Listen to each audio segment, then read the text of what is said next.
Gopinath Ju ki jai, Sachinandana Gaurahari ki jai, Giriraj Govardhan ki jai, Srila Gurudev ki jai, Rupanuga Guru Varga ki jai, Anantakota Vaishnava Vrinda ki jai, Gaur Premanande Hari Hari Bol. Om Aginati Mirandasya Gyanam Jala Shalakaya Chakshu Unmilitam Jena Tasmai Shri Guruve Namaha Guruve Gaurachandraya Radhikaya Tadalaye Krishnaya Krishna Bhaktaya Tadabhaktaya Namo Namaha Yam Pravajantam Anapetyam Apetya Krityam Dvaipahino Viraha Katara Ajuhava Putreti Tammayatayo Taravo Vinedustam Sarva Hridayam Munimanatoshmi Bhaktya Vihina Aparada Lakshay Shiptascha Karmadi Taranga Madhye Kripa Maitvam Sharanam Prapana Prinde Namaste Charanara Vindam Bhajami Radham Aravinda Netram Smarami Radham Madhurashmitasyam Vadami Radham Karana Paradram Tato Mamanasti Katyena Chapi. I first of all offer millions and millions of Dandavat pranams under the lotus feet of my most beloved Gurudev Nityalila Pravishta Om Asto Tarasar Shishimad Srila Bhakti Vedanta Narayan Goswami Maharaj. And the same again, millions and millions of times unto the lotus feet of our beloved Nityalila Pravishta Om Asto Tarasar Shishimad Srila Bhakti Vedanta Swami Srila Prabhupada. And all the Vaishnava and Vaishnavi devotees of the Lord, Dandavat pranams. This is Toronto on the phone.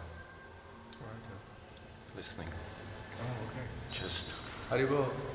Sachinandan, his name is. Okay, so yesterday we discussed the 6th chapter of the 10th canto, and we described the essence of the Bhagavatam is to engender Bhakti Devi to flourish in our hearts, this attraction to the sweetest form of Sri Krishna. So it's very wonderful that when we reach these early chapters of the 10th canto, these descriptions of the sweetest form, sweetest childhood form, Balya Lila, Kumara Lila of Krishna, are so endearing to the hearts to create a wonderful platform for some thicker essence which is going to arrive in the 21st chapter, this Gopiya Venu Geet. So it's a gradual progression. So first of all, we're establishing the sweetness of Braj, the sweetness of the Brijavasis' love for Krishna, how dedicated they are entirely to Krishna. Life in the village of Braj, just as it is here in India, of course, is so much related with the cows. And it's described, I was reading yesterday in the Brahma Samhita, there's one verse from the Go Shukla, and it's describing how all sacrifices are coming from the cows in Goloka Vrindavan. And all the demigods are manifesting from the cows. And all the 6 limbs of the Vedas are manifesting from the cows. And Krishna, he comes from the cow planet, Goloka, and he is the master of the cows. So how prominent are the cows and Krishna's pastimes, how integrated and linked they are, so much together. And we see the great misfortune when they are abused, etc. Bhaktivedanta Swami Prabhupada said that as much fear as we give the poor cows in this age of Kali, that fear will actually come back on the people. And we see the present climate today is like everyone is terrified. All across, you know more than me if you're traveling around, all across the planet, so many fearful, threatening situations are there. All because we're actually not honoring the mother cow. So it starts from that.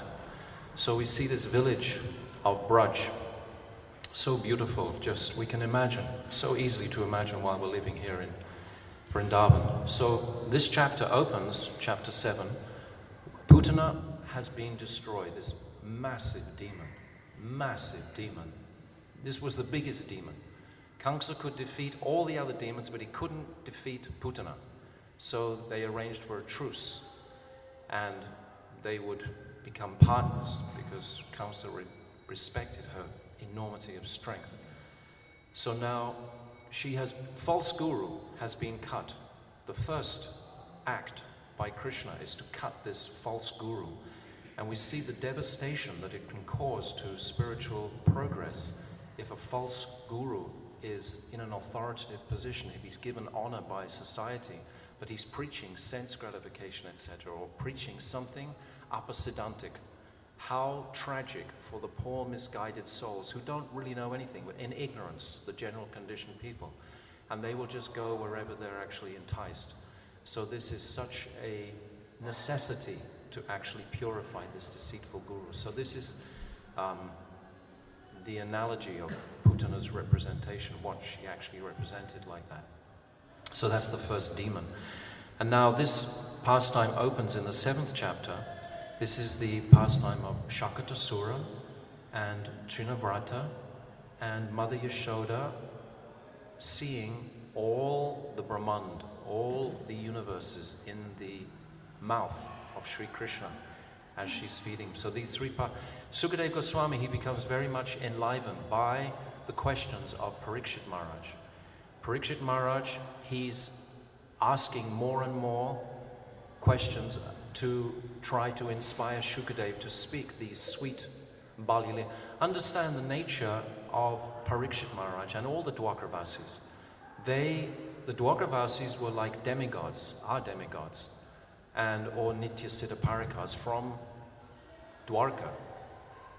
And they understood that Krishna is the Supreme Personality of Godhead, and they couldn't taste the same sweetness that the Brijbasis could taste by not having that prominent in their minds that Krishna is the Supreme Lord.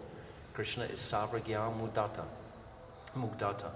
He's all-knowing and not knowing anything. So this, the people outside of Braj, Parikshit Maharaj, who was Shukadeva Goswami speaking to?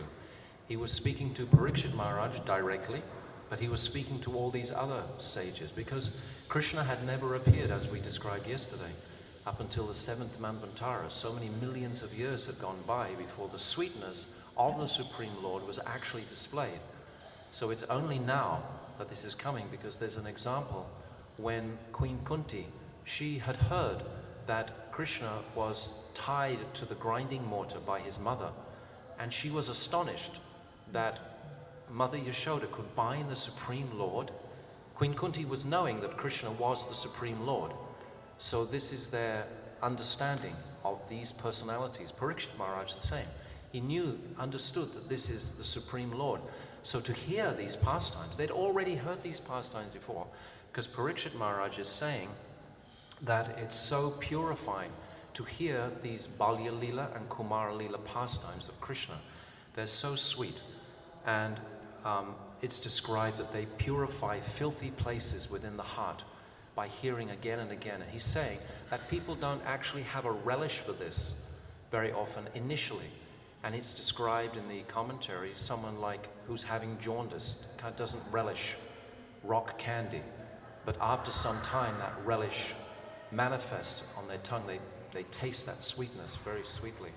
So it's saying here that all of Krishna's pastimes in particular are so purifying for the heart, especially these sweet or sweetest Balya Lila. And we understand because when I read the Bhagavatam, I'm always aware of the overview of where are we going in the entirety of the Bhagavatam. We're actually going to the Rasa Panchadiya section. We're going to the sweetest exhibition of love conceivable by the gopis of Braj. But there's a beautiful platform being built by Shukadeva Goswami to give us the eligibility to actually hear these pastimes with proper honor and proper faith. So these beautiful, sweet childhood pastimes are that platform that is building there. So the purpose of these pastimes, as we described yesterday, is to show us the remarkable affection and prem of Mother Yashoda, of Nanda Baba, of all the elder gopis of Braj, the elderly ladies of Braj. Because when Krishna took his birth, this was so beautifully described in Gopal Champu, at midnight. And Nanda Baba, he told the town criers to ring all the bells and proclaim everyone that a son, a most beautiful son, had been born to Mother Yashoda. And it's described that Krishna inspired in the hearts of all the Brijbasis to immediately come to the birth chamber and immediately begin to celebrate a festival, because Krishna has actually manifested now. The Brijbasis, their lives are only for Krishna. There is nothing else. So from the very beginning, when Krishna first took his birth, all the Brijbasis rushed to glory midnight. I mean, we see, we live in India, we know Brijbasis locally, they don't have any conceptions of time. They'll have the wedding ceremony right in the middle of the night, going through till 5 or 6 o'clock in the morning or something. They don't have the same sleep patterns that the Westerners have. They don't have that much respect for the sleep like Westerners have. Westerners, you know, they want their quiet time and their etc. But Indians, they don't have that, you know. So it's like this sort of example when Krishna took his birth. Everyone rushed, and they were so enwrapped to enjoy with Krishna. And as Krishna, because now in this pastime we're discussing today, Sakatasura, he's 3 months old. And it's described that when Krishna was first born even, he was constantly wanting to be held by all the different gopis. He was passed around constantly. Mother Yashoda would have a stream of visitors, but they weren't just visitors, they were all relatives. If we read this Radha Krishna Ganadesh Deepika, we see that Krishna is related to practically everybody in Braj. They're all his first cousin, second cousin, third cousin, whatever. They all got some kind of relationship with him. So all of these persons, they felt it was their duty to come and see Krishna and encourage Mother Yashoda, etc. So Krishna, he would make it known that he liked to go to all the different personalities that would hold him. And they were all feeling that, oh, Krishna wants to come to me. They had this feeling of Krishna's love for them. It wasn't just their affection for a new little baby like we would have in material, but they felt very strongly that Krishna wanted them.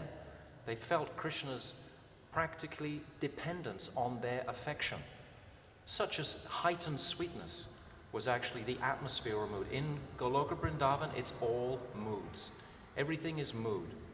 This is the dynamic of Braj. This is the atmosphere of Braj. Everything is how we are feeling to Mother Yashoda today, how we are feeling to Krishna today. What did Krishna smile to me today? Everything is completely just in a place of mood, of relationship. Because it's described that Sat Chit Ananda Bhaktivinoda Thakur, he describes Sat is our bodies that manifesting from Baladev, and Chit is the knowledge of relationships in the spiritual world. And the Hladini Shakti is the result of that relationship, is the sweetness of tasting that relationship. So this Sat Chit Ananda, the dynamic of Braj.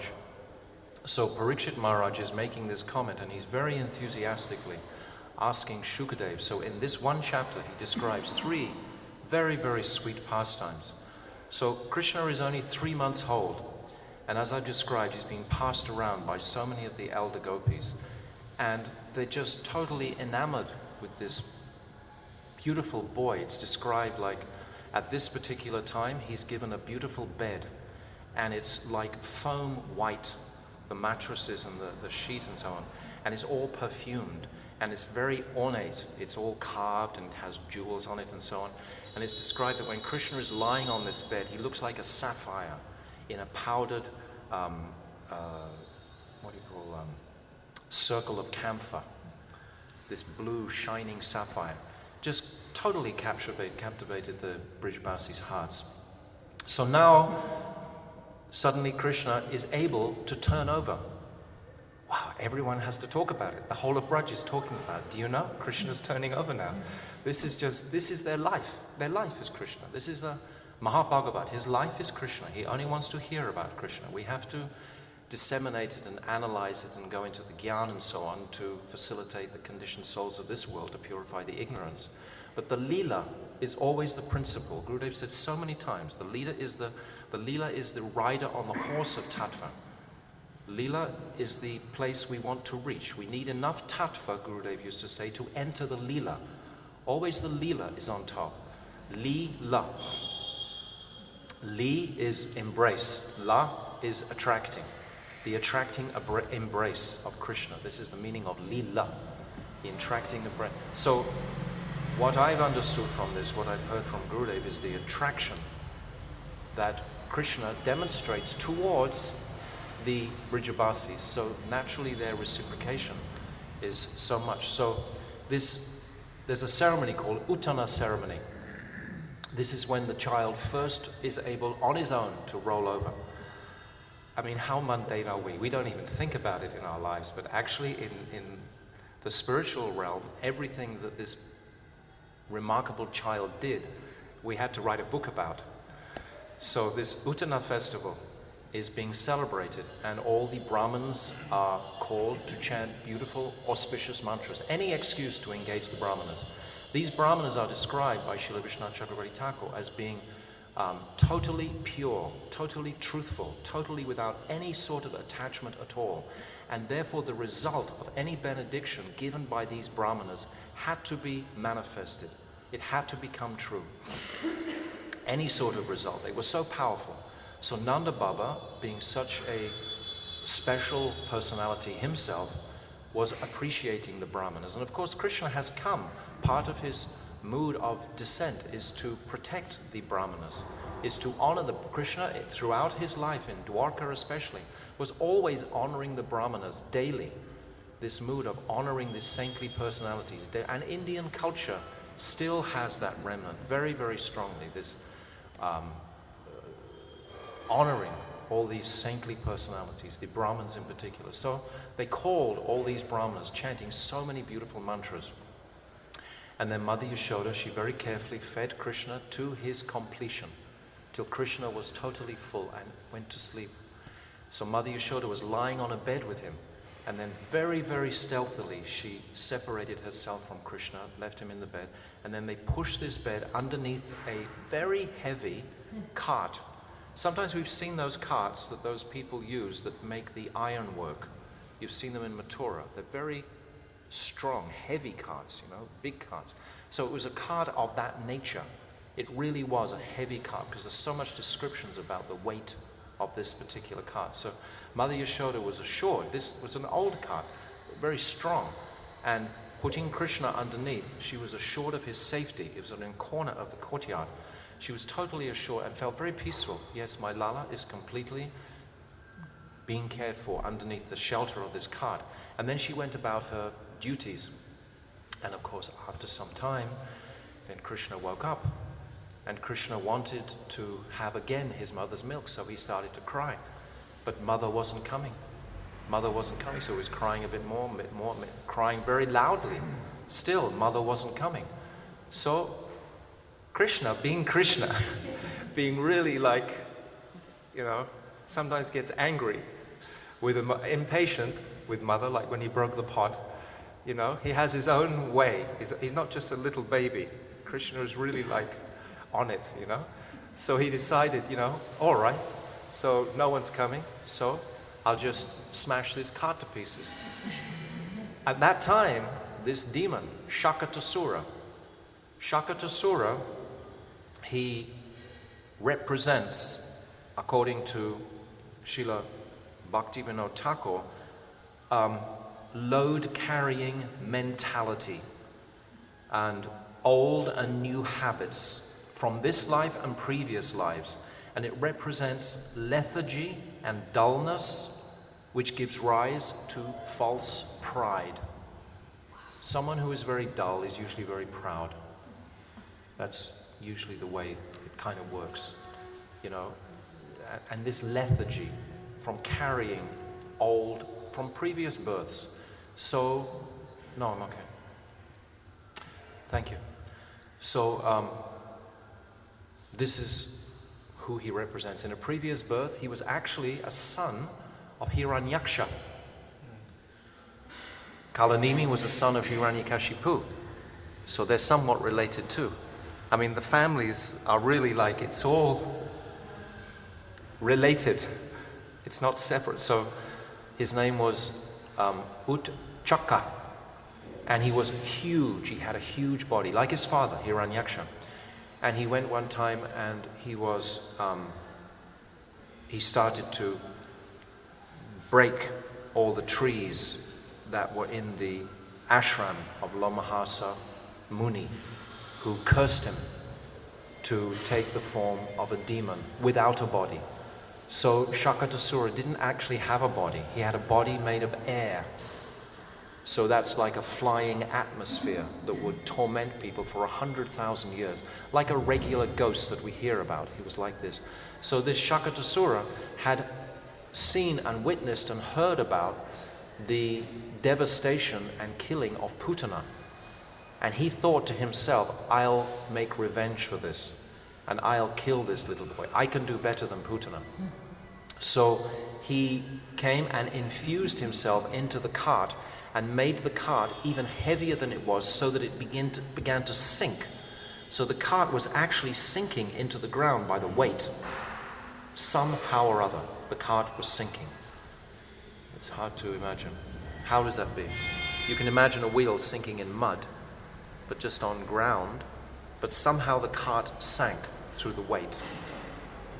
And Krishna, just by his soft little feet, displays the greatest form of Aishwarya, because it's covered with so much sweetness, just like with Putana.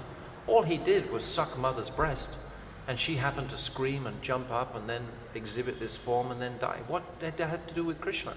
He didn't, intend to actually kill this witch. That wasn't he wasn't killing anyone. His Shaktis were actually doing this. So when Sakatasura infused himself into this cart and sank, then Krishna deliberately was thinking, though, I want to kick over this cart to tell my mother, give her a lesson, that I'm hungry. And this is the only way I'm going to attract her, by making a lot of noise. So when it happened simultaneously, the demon came and began to make the cart sink. Then Krishna, with his leaves, his lotus feet described like as soft as leaves, just touched the cart. And the cart immediately broke into pieces. And all the pots, there were gold pots and silver pots and iron pots resting on that cart, and all of them just crashed on the ground, a huge crashing noise. The wheels fell apart, the axle fell apart, and miraculously Krishna wasn't hurt at all again. And Mother Yashoda, because this festival is described as going on for like 4.5 hours, the Brijbasis' mood was always to glorify Narayan, because they weren't aware of any deity higher than Narayan. That is their worshipable deity. So they were having, just like in Indian culture today, you see every day, so many people are worshipping all the different devas, etc., and Lord Narayan. So the Brijbasis were of that same mood, just worshipping, glorifying, listening to the Brahmanas' mantras. They loved to hear the Brahmanas chant. And because the Brahmanas were so pure, they felt so enlivened by that chanting and encouraged. So Mother Yashoda immediately ran and grabbed Krishna with great anxiety that, he had been saved from and then she thought immediately it must be a maleferous planet floating around that has caused this, because they couldn't. It's described that the Brijbasis, and there were hundreds, thousands of them celebrating this, they all became really confused, and it's described by Vishwanath Chakravarti Thakur. They were all walking up and down, trying to wonder what had happened. How did this cart break? How is it possible that such a huge, strong cart could actually just fall apart right over the top of Krishna? And then the little children, in their broken language, they said, well, Krishna kicked it. But the Brijbasis, they just dismissed this. They couldn't think that Krishna could do such a thing as this. Although they knew in their minds that Krishna was responsible for the killing of Putana. There was no doubt here, because Krishna was the one who was hanging on to the nipple of Putana. So no one else had killed Putana except Krishna. So they were aware of this But they weren't thinking it was Krishna, they were thinking it was Narayan who had actually manifested the whole thing. But here, they didn't sort of connect the two. Well, perhaps Krishna has knocked over this. And certainly they wouldn't have been aware that a ghost, but they thought, had entered the cart. But they would have thought, or it's described that Mother Yashoda thought, and the other elder Gopas, they concluded that it was a maleferous, or what do you call it? Malefic planet that had descended to disturb Krishna in particular. So then, Nanda Baba, he had all the Brahmins begin to chant even more beautiful mantras, and they had Krishna in the center then. Then Nanda Baba, it's described, personally was bathing Krishna at this time, because previously it was Mother Yashoda and the elder gopis. They were bathing Krishna in acknowledgement of this festival of Putana. But now Nanda Baba himself actually was bathing Krishna, and then it's described they had the tail of a cow, they were fanning Krishna, and so many things, so many beautiful mantras were performed. So this happened when Krishna was 3 months old. But this whole pastime we can hear repeatedly. How many times did we hear Gurudev order us to speak on these pastimes again and again and again and again? It's like it becomes more and more and more relishable to appreciate the sweetness of Krishna's advent, to appreciate Krishna's relationships with the Brijvasis and their deep sweetness, madhurya of exchanges they would have with each other. So this, just quite briefly, is the pastime of Sakatasura.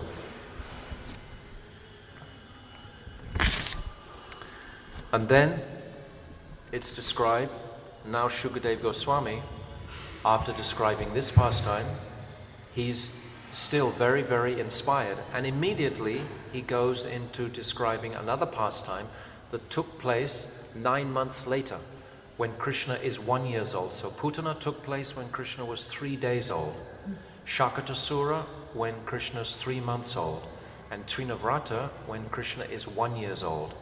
So it's described how Krishna, he was seeing the birds flying in the sky and was thinking to himself, oh, I would love to fly too.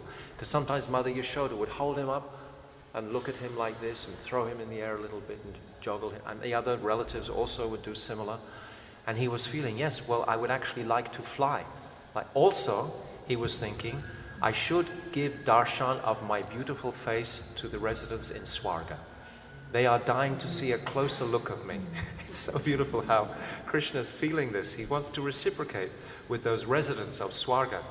Just like when the smoke from the body, burning body of Putana actually penetrated right up to Swargaloka, and they all could smell that, and they all understood actually that Krishna was sharing with them. Because remember, it wasn't the Devas who called Krishna to descend. It was Mother Earth who petitioned Krishna through Lord Brahma to descend. So Krishna has come for this earthly planet. He hasn't come for the residents of Swarga. He's come for the residents of this earthly planet. In Swarga he comes as Vamanadev, different incarnations and so on from Aditya. But this incarnation has come on petitioning of Mother Earth in the form of a cow again. So he wants to give pleasure here, but he doesn't forget his friends in Swarga. So he knew that the ladies there were very enthusiastic and eager to see his beautiful face. So Krishna wants to go high and see them.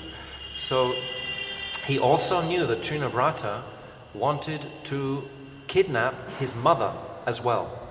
Trinavrata was a man-eater.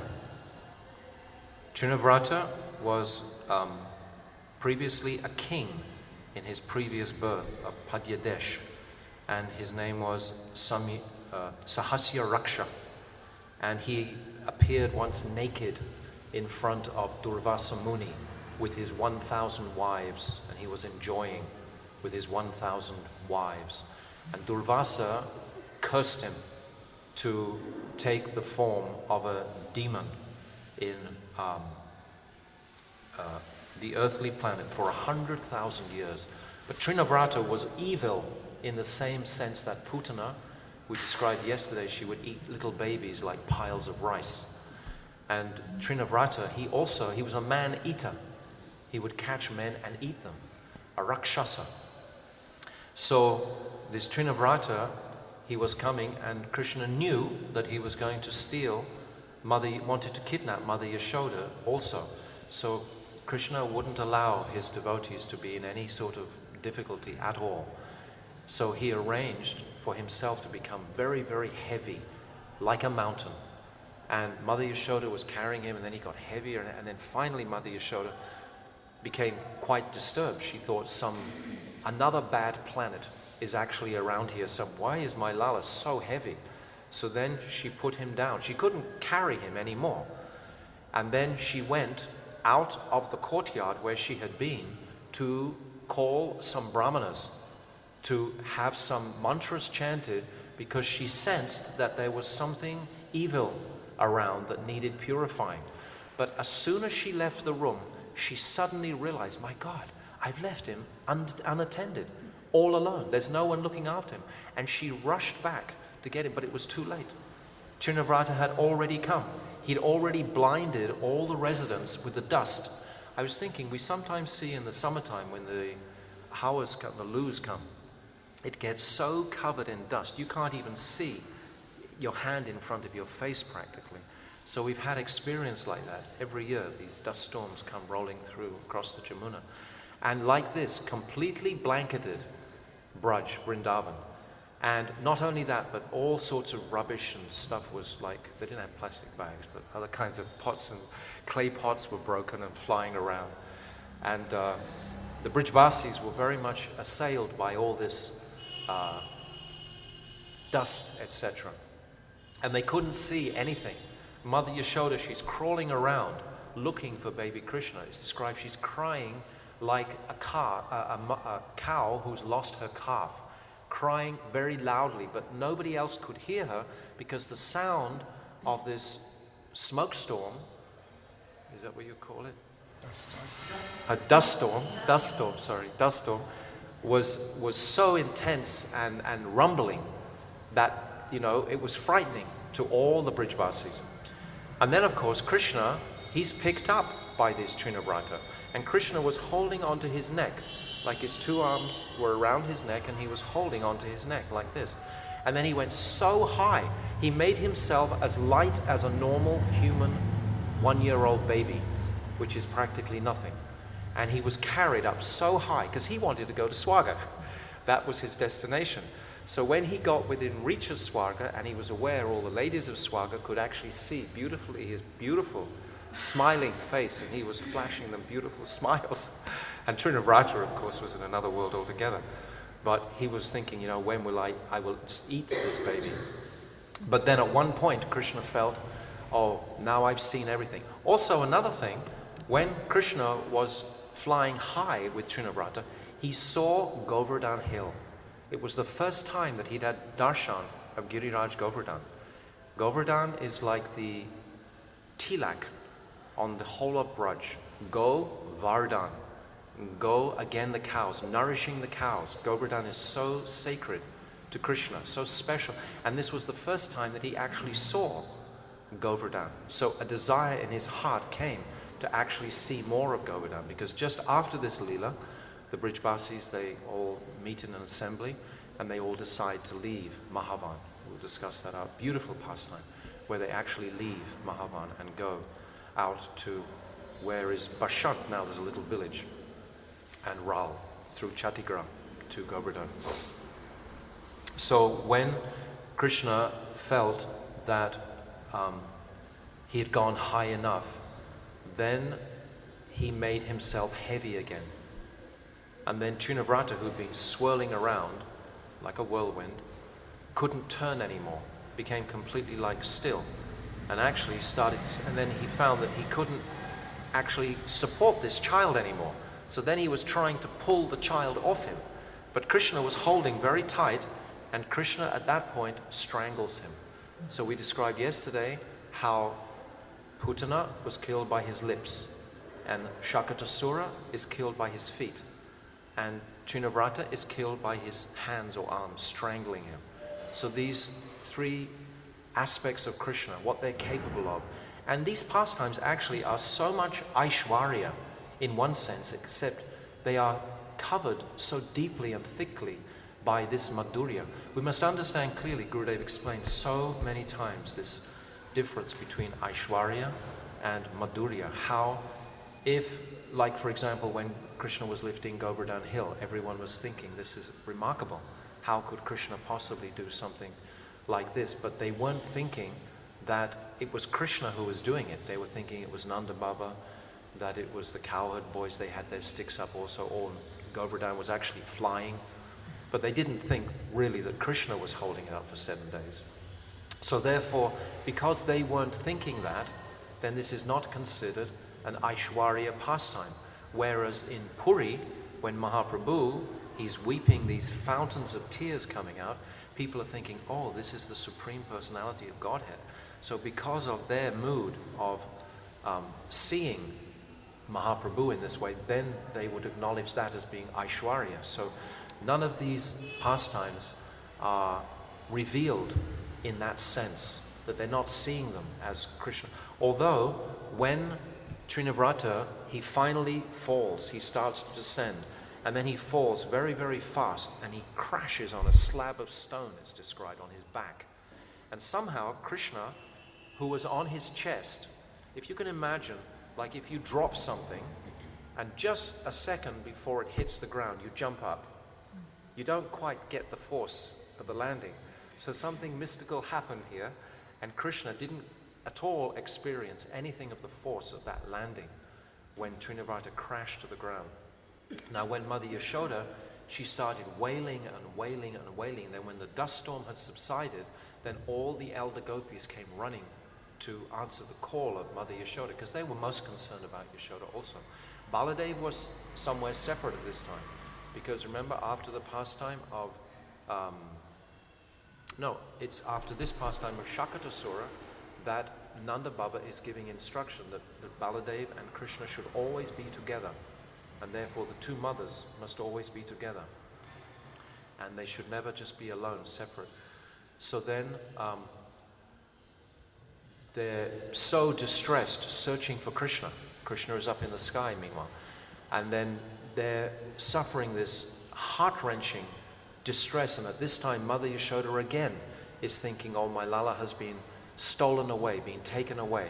And it's actually described again by Srila Vishwanath Chakravarti Thakur. Again, she has doubt about her qualification to be the mother of such a beautiful child as Krishna. Again, she has this sort of self-doubt that really she doesn't deserve to have such a child as Krishna. She feels this very deeply. So these kind of sentiments can really attract the heart of the sadhak into his meditation on the mood of the Brijbasis. And then when this crashing sound comes, some distance from the house, all the elder gopis, they run and they find Krishna completely unhurt, completely smiling and very satisfied, and they grab him off that body of Trinavrata and rush back to Mother Yashoda, who immediately comes back to life again practically and is embracing her love. And then of course now she wants to protect him even more. Now she becomes very fearful that because my Lala is so beautiful, actually if a thief comes into the house, she's thinking that they probably will want to steal him. But the commentators describe that actually Krishna will steal that thief's heart anyway. So no regular thief could just come and steal Krishna. So the commentators are describing like this. But Mother Yashoda, after this pastime of Trinavrata, she listens to this instruction by Nanda Baba, and Krishna and Balaram are always together then. They are inseparable, like twins practically. And Baladev and Krishna are very happy to have this situation arranged where they will always be together, to get up to their mischief together and so on. Do you want to make a commentary of what Trinavarta represents also? I know Yeah, that's I was coming to that. okay. Because I was describing yesterday how, you weren't here, but many times when we would describe these pastimes with Gurudev, he would never make a big thing actually about what they represented especially.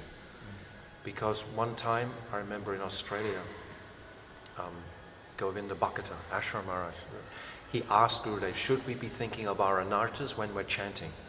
And Gurudev, he jumped very strongly and said, never. If you think of your anartas, more anartas will come. When Gurudev is hearing these pastimes and describing these pastimes, he's in Braj, and he's just seeing the beautiful, sweet face of Krishna and Mother Yashoda and Nanda Baba and all the gopis. And so bringing in this other consideration, it's another aspect, it's a separate sort of mentality. Nevertheless, this, what it represents is fascinating, and Bhaktivinoda Thakur explains in the Krishna Samhita all of what these personalities represent. And this is represented as false pride by useless scholarship that gives rise to wrangling, debates, and arguments. Ring any bells that we might have had in our lives?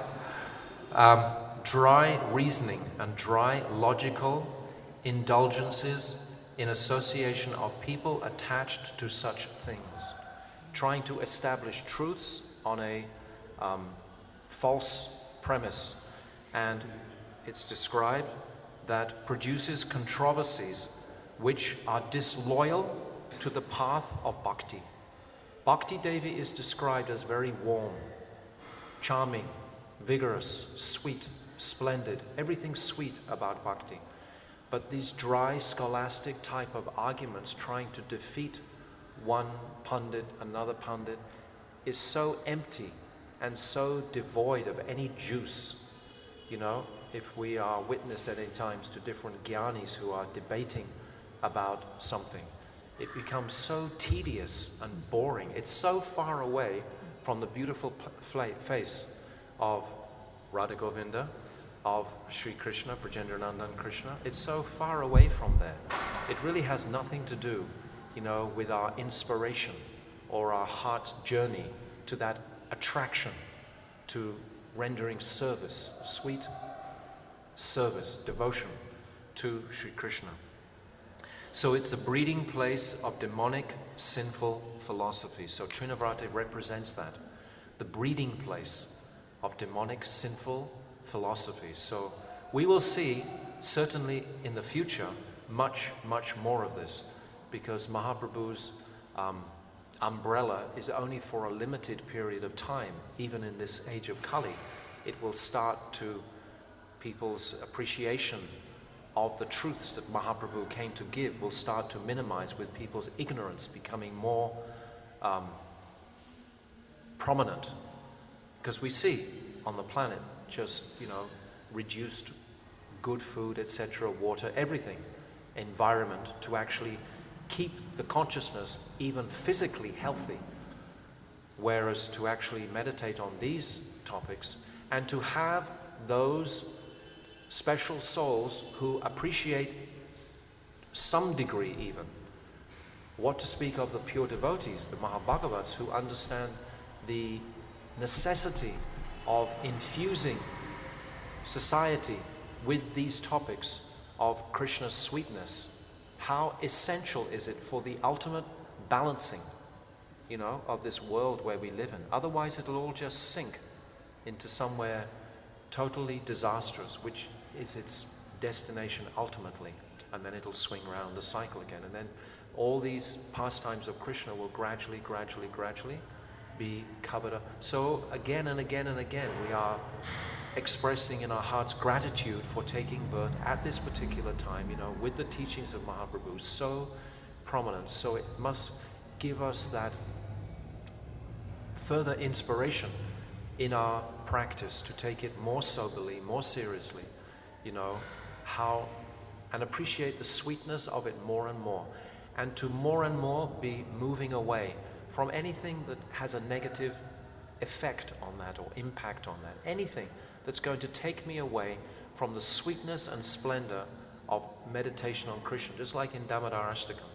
we see he just wants that Balagopal in his heart, and then as the prayer proceeds, it becomes more and more enthusiastic, but that like a sanctuary internally.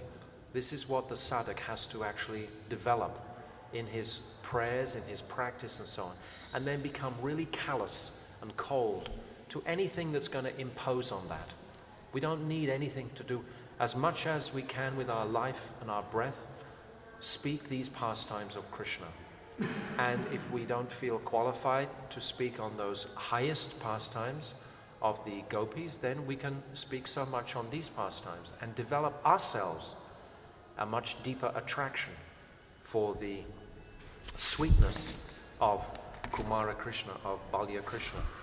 And then it's described that just immediately after this, in the sequence, in the Bhagavatam, in the same chapter, suddenly Krishna is drinking his mother's milk after Trinavarta has been annihilated by Krishna. Then it doesn't describe what they did with the body or anything like they did with Putana. Maybe he didn't have a body when he finally landed, because he had an air body originally. I don't know. Have to find out. How could he have had a body? He had a body to pick up Krishna. No, I'm sorry, I'm getting confused with Sakatasura. Sakatasura didn't have a body, but Trinavrata had a body, of course. Sorry. Okay, so we're good. So then Mother Yashoda, she's feeding Krishna her breast milk, and Krishna is smiling all the time with Dandavad, Haribol, Radhe Radhe, Haribol. Oh, you have Danda now. Wow, very good.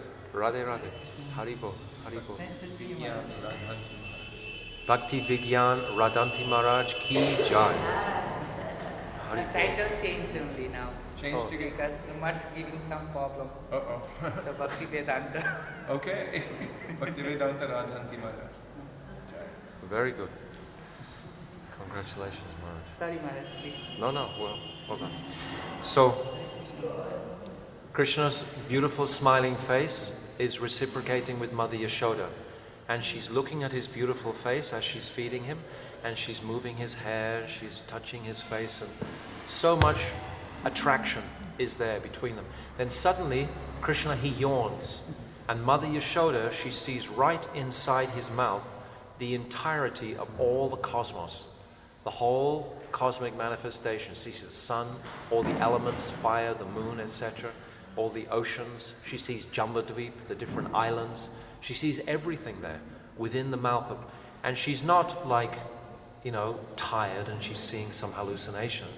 She's like fully present, and she's just confused like anything. Why is she seeing this, What has, again, another, bad planet actually come and possess my son? So always thinking this, never thinking, oh, is my son someone so special? She never thinks like that. She knows he's so special, but never on a level of being like Narayan. Never ever with that kind of mood. Even though Parikshit Maharaj listening and all the other sages listening, they are understanding, we are understanding the identity of Krishna. But Mother Yashoda and the Brijbasis, they weren't thinking that at all. So this example of the height of their Madhurya, covering this Aishwarya, any sort of exhibition of Aishwarya, is so much covered over by their extensive Madhurya. So these are just 2 or 3 of the pastimes in this chapter 7, when Krishna goes from the age of 3 months to 1 year. So I'll stop there, and tomorrow is describing the deliverance of Nalakuvera and Manigriva, which were not really demons, but they were of a demonic mentality when they were actually so intoxicated and disregarding the, proper respect towards Narad. So they're considered in that sort of bracket. So Nalakuvera and Manigriva. And then also, tomorrow is the killing of Vatsasura. Vatsasura is the first demon outside of the house. And there's a beautiful pastime of how Krishna first takes the cows out grazing, and how they actually came from Mahavan towards Gokul.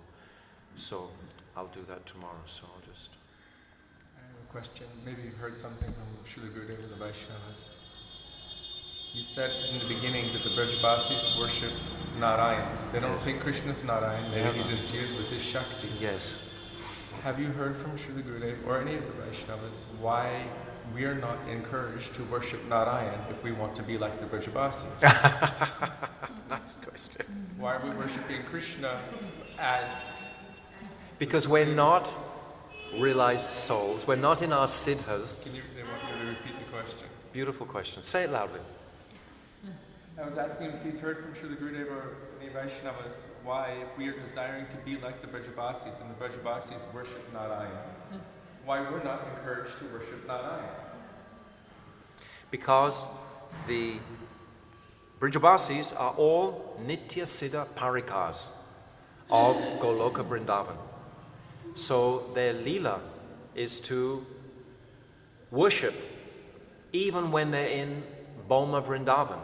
They only know worship of the higher personalities. Mother Yashoda, she looks sometimes towards Vaikuntha. It's Vaikuntha that's described that she's looking towards to pray for protection for her son. But we don't worship Narayan because we're like the demigods in a sense. We're witnessing all this in knowledge of Krishna's real identity. It's like each time when Krishna kills a demon, the demigods are already ahead of it. They already know exactly what's happening. They're not shocked. And they're witnessing all this splendid Aishwarya, and they can absorb it as Aishwarya because they don't have that sweetness. So when we begin to have more and more of that sweetness, then perhaps we won't be praying to God, just be merciful and help me out here or something. We'll be more praying just to that supreme Brajendra Nanda, So that son of Nanda. When we forget that Krishna is the Supreme Personality of Godhead, then we'll realize that Narayan is the Supreme Personality. We can still pray to them. Yes, got it. Yes. Say it again, they didn't hear. When we forget that Krishna is the Supreme Personality of Godhead, then we'll realize that Narayan is the Supreme Personality of Godhead. You understand? Because Gurudev said, I've come to tell you to forget that. Very nice, very nice. Yes, he says so many times, Swamiji has come to teach you that Krishna is the Supreme Personality of Godhead. I've come to teach you that he's not. To forget that, yes. So very nice conclusion. Very nice. Nityananda is our God. Nityananda. Yes. Yes, Guru. Guru, we're worshipping Guru. But Guru is instructing us about his affectionate relationship with that Supreme Lord, who we also have that eternal affectionate relationship with. Yes. I would take Maharaj on a question. Maharaj. Now, was there, regarding the story Katha of the Shakata demon, on the cart there's so many pots. Right. Now, what exactly is in those pots? Is there any description? Is there yogurt and butter and milk, or is it... I think, from what I understand, because I've never heard a description or read anything about everything being spilt out of the pots, I think it was being like a storage place for the pots. All the utensils that the Brajbasis would be using in their eating, in their honoring prasadam, was all contained on those pots, as far as I understand. But it does describe them as being silver and gold, and were mounted up. But it doesn't describe that I've read anywhere or heard that they were filled with different, substances that became spread everywhere. Because it's described afterwards that many stalwart, some of the largest gopas were employed, 4 or 5 of them, in putting that cart back together. It was such a big cart. And then it's described that that cart was immediately honored by the Brahmins, because the cart is actually a representative of Lakshmi Devi, because she's carrying all the goods for them. So they're honoring the cart as they would honor Lakshmi Devi. Just like the broom is also connected to that. So Brajbasis, Indians will worship the fridge, they worship the cart, they worship everything, What to speak, of a cart, very special, So that there's that mood of Aradhanam flowing in their hearts, to honor and worship. It's very sweet. And then one other point, I'm just reflecting back on Gargacharya, because, we're saying that when Brajbasis see Aishwarya, they kind of deny the idea that Krishna is God. But what exactly did Gargacharya say when he did, you know, the He said, because Nanda Baba repeats it constantly, that your son will be like Narayan. This is the constant reference that Vishwanath Chakravarti Thakur refers to, and the Acharyas, Jiva Goswami also. Your son will be like. He never said to them, your son is the Supreme Personality of Godhead. He said, your son will be just like I'm curious to know what the Sanskrit word is. Lord Narayan. Jiva Goswami is saying in Gopal Champu, and in Sa'artha Darshani, Vishwanath Chakravarti Thakur is saying, repeatedly, not just once or twice, many, because this is what the only reconciliation that Nanda Baba has for all this phenomena. Because the time when Krishna lifted Govardhan Hill, they all came to him and said, we think your son's God. And Nanda Baba, he laughs so much. He says, you Brijbasis don't even drop your milk teeth till you're 80 years old. In other words, like, when will you grow up, you know? How can this person who steals, who cries, who throws temper tantrums, you know, how can this be God, you know? When he's captured by, or Nanda Baba is captured by Varuna, then isn't it that the Brijbasi men have a glimpse of Krishna being worshipped as God by Varuna? Yes, yes. And then they're amazed. When Nanda Baba comes back, he's saying that when Nanda Baba is stolen by Varuna Dev and taken into his cave under the Jamuna, actually, it's so opulent, his place under the waters. And when Krishna comes to rescue Nanda Baba, Vamana Dev becomes so enthusiastic to honor Varuna becomes so enthusiastic to honor Krishna, and Nanda Baba is witnessing this. This person who is so mighty, this huge demigod of the waters, is worshipping my little son. So when he comes back, he relates this to the Gopas, and at that time, then the Gopas say, well, if you're that powerful, then you can take us to the Brahmaloka. You can take us to actually the, where is it exactly? He doesn't take them to Golok, Vrindavan. He takes them to Vaikuntha Dham, and he shows them that place. I have to read that story again. But he shows, Golok. The outer Golok, yes. But they don't see that Krishna's having this, they see some distance between Krishna and everyone, all the residents. There's not that close intimacy that they experience. And they actually feel quite uncomfortable there. But he takes them there, then he brings them back. But in that instance, they still don't consider, they think that Narayan has arranged this. It can't be, they can't understand that Krishna is God. Otherwise the pastime won't go on. It can't be like, because Krishna himself is not thinking that he's God. That's why. Krishna is always thinking, you know, sarva gyam mudata. He's like covered. If he was thinking like in Dwarka, for example, he is God.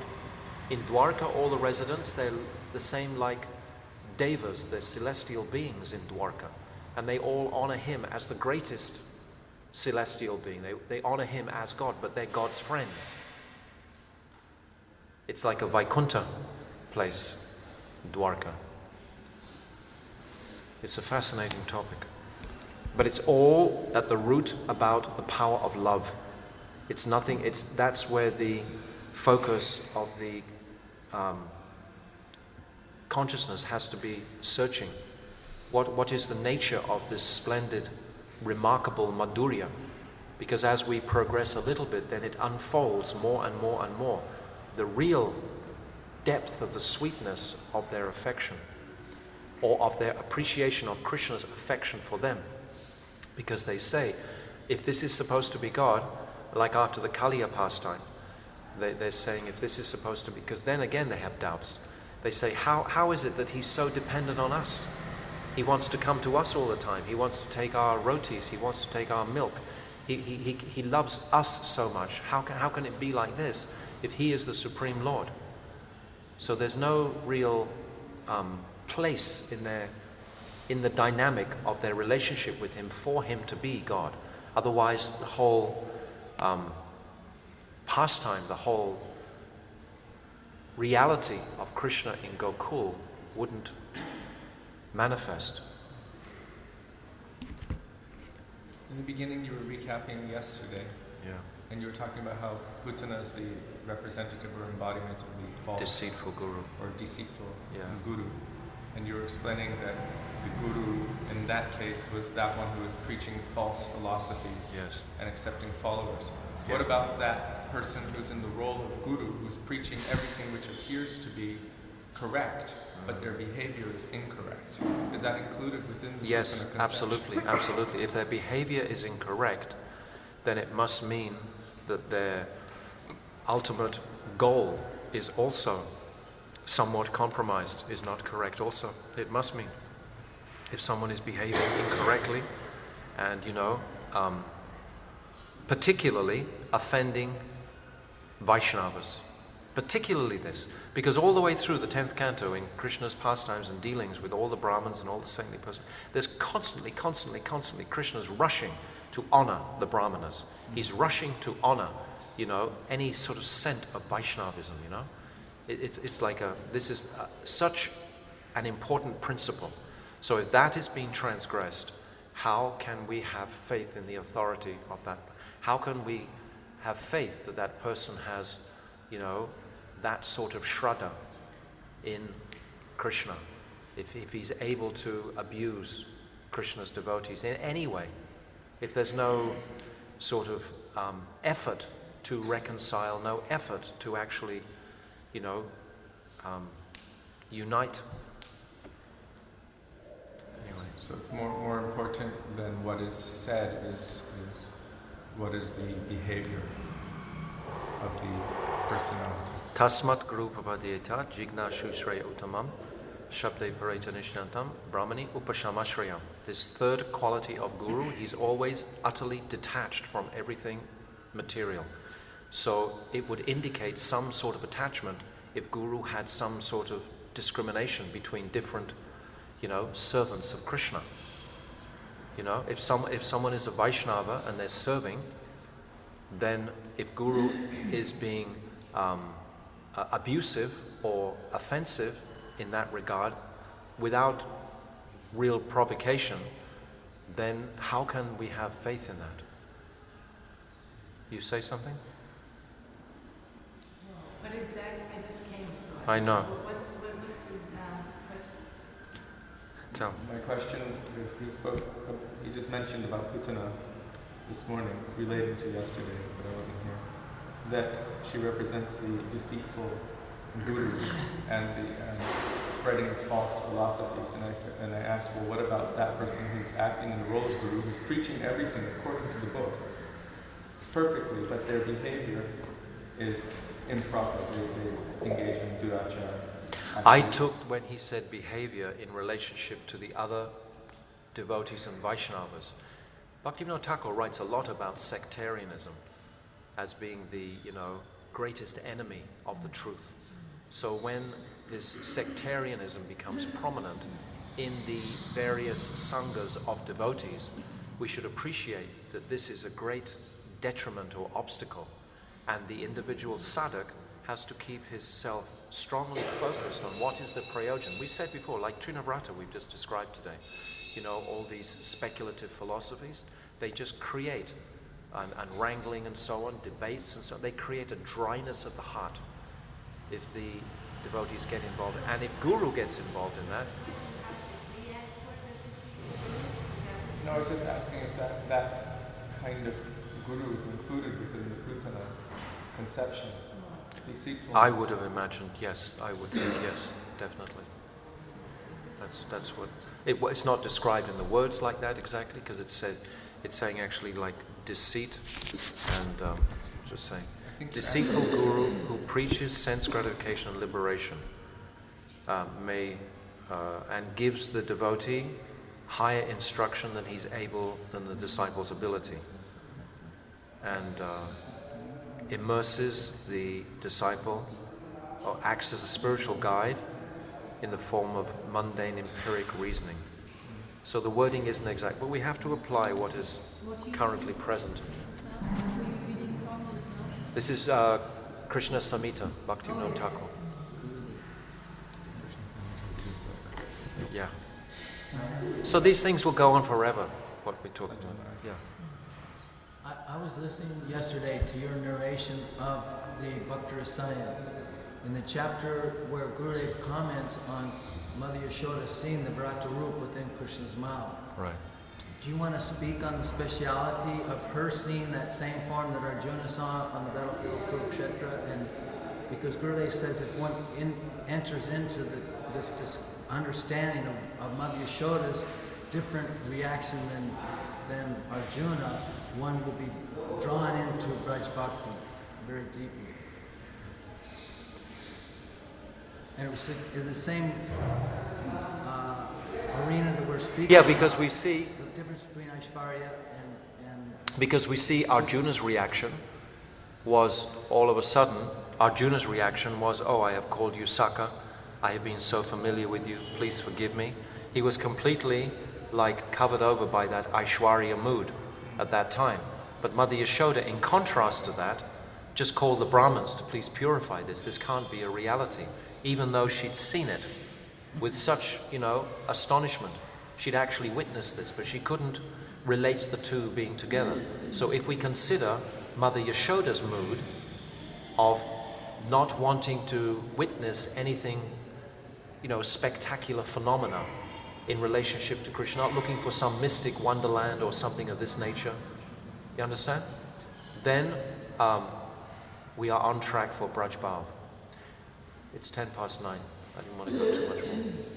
Is that satisfy you a little bit? I'm familiar. I was just curious about things. It's an interesting point. Okay. Bal Krishna ki jai, Kumara Krishna ki jai, Srimad Bhagavatam ki jai, Srila Gurudev ki jai, Anantakota Vaishnava Vrinda ki jai, Vaishnavas ki jai, Gaur Premanandi, Hari Hari Bol. Bhaktivedanta Tridandi Swami ki jai. Hare Krishna, Krishna Krishna, Hare Hare, Hare Rama, Rama